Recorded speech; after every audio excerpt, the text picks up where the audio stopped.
A crying puppy begs the vet for help. What he discovered broke everyone's heart.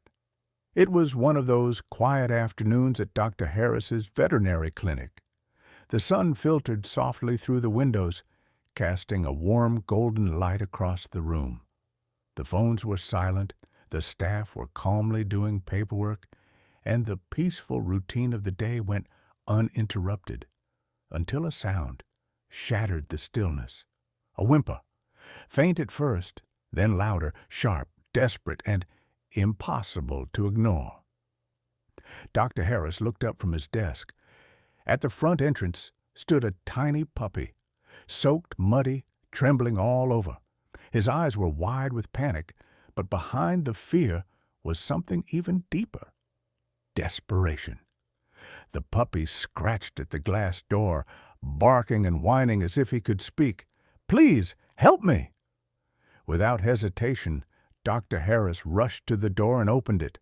The puppy bolted inside and collapsed into his arms, crying in short, sharp whimpers. Something was clearly wrong.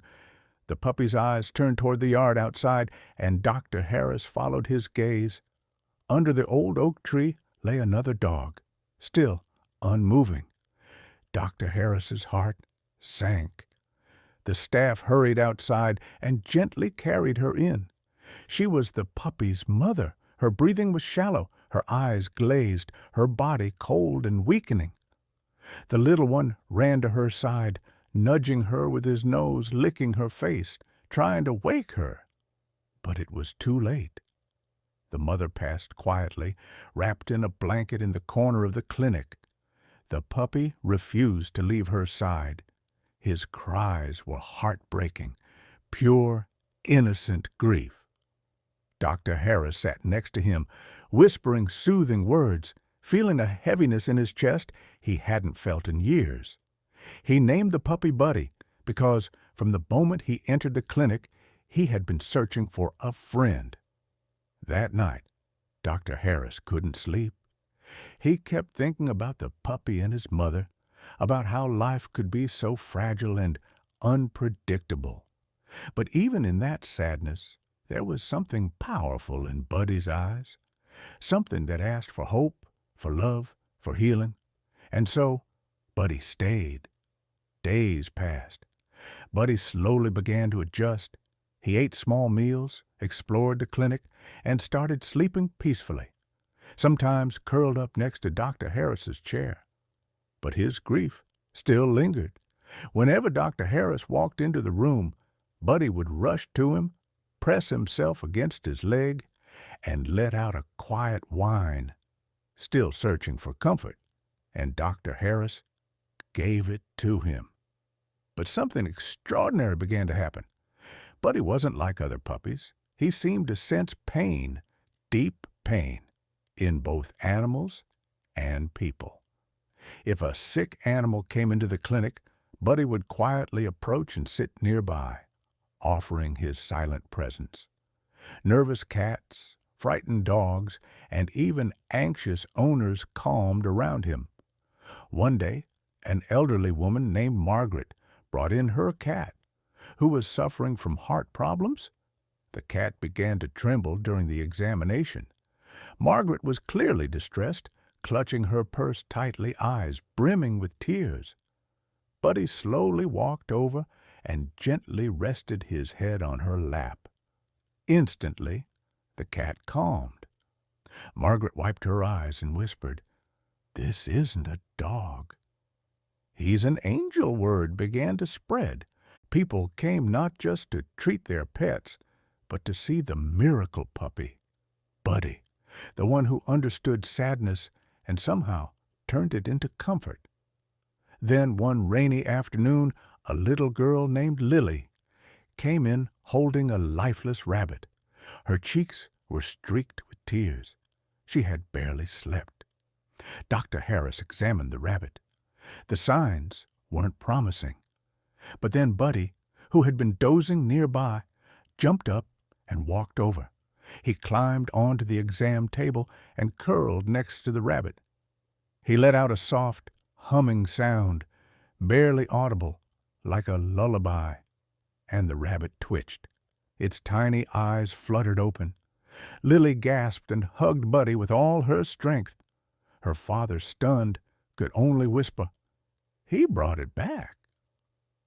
That night, Dr. Harris looked at a picture of his late wife, the one who had helped him build the clinic, the one whose death left him hollow for years. He whispered, "Maybe Buddy didn't just come here for them. Maybe he came for me, too." The next day, Dr. Harris began a new chapter. He turned part of the clinic into a healing center for children with emotional or physical trauma. He called it Buddy's Haven. It became a sanctuary for broken hearts, children with cancer, anxiety, autism, or grief. Buddy was always there, lying beside them, letting them talk, cry, or simply sit in silence. The transformation was real. Children left smiling, parents cried tears of gratitude, and Buddy, he simply did what he had always done. He gave love. Then came another moment that would change everything again. One snowy morning, Dr. Harris found a sealed envelope on the doorstep. No return address, just a handwritten note. Greater than, "Please take care of her, like you took care of Buddy." Inside was a photo of a tiny white puppy and a location, just beyond the woods. Dr. Harris rushed out with Buddy at his side. Deep in the trees, they found a box wrapped in a torn blanket. Inside, trembling from the cold, was a little female pup, barely a few weeks old. Buddy approached her gently and began licking her face. He curled around her to warm her body. Dr. Harris brought her back to the clinic and named her Snowy. And just like that, the teacher had found a student. Buddy, though older now, took Snowy under his paw, showing her how to comfort, how to listen, how to love without words. Time passed. Snowy grew. Buddy slowed down. His face turned gray, and his steps became stiff, but he never stopped being there. Then, one quiet morning, he didn't wake up. He lay peacefully in his bed, wrapped in his favorite blanket, with flowers, drawings, and notes from dozens of children surrounding him. Snowy sat beside him for hours, quietly guarding the one who had once guarded her. The clinic was silent that day, but something had changed. Dr. Harris looked around at the walls of the clinic, now filled with joy, love, and laughter. He saw children running through the halls, healed animals resting peacefully, and Snowy, strong and kind, continuing Buddy's legacy. And he knew Buddy wasn't gone.